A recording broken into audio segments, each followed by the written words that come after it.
ঢাকাই সিনেমার জনপ্রিয় চিত্রনায়িকা বিদ্যা সিনহা মিম। অভিনয়ের পাশাপাশি মডেলিংয়েও সক্রিয় থাকেন তিনি। ২০০৭ সালে লাক্স চ্যানেল সুপারস্টার প্রতিযোগিতায় বিজয়ী হয়ে বিনোদন জগতে প্রবেশই তারকার। এরপরে আর পিছু ফিরে তাকাতে হয়নি। একের পর এক সিনেমা, ওয়েব সিরিজ, টেলিফিল্ম, বিজ্ঞাপনে কাজ করে গেছেন তিনি।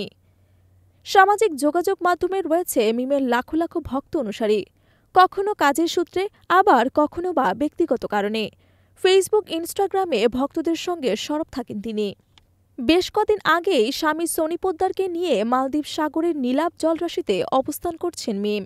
ভালোবাসা দিবস উদযাপন করতেই স্বামীকে নিয়ে সেখানে উড়াল দিয়েছেন তিনি। মালদ্বীপের দৃষ্টিনন্দন সৈকত ও সেখানকার মোহনীয় পরিবেশে চমৎকার কিছু মুহূর্ত উপভোগ করছেন তিনি। সেখানে সমুদ্রের ধারে কমলা রঙের বিকিনি পরে উষ্ণতা ছড়ানো ছবি দিয়ে ঝড় তুলতে দেখা যায় এই অভিনেত্রীকে। শনিবার বিকেলে ফেসবুকে কয়েকটি ছবি প্রকাশ করেছেন মিম, যেখানে বিচের পাশে মোহনীয় রূপে দেখা মিলেছে অভিনেত্রীর।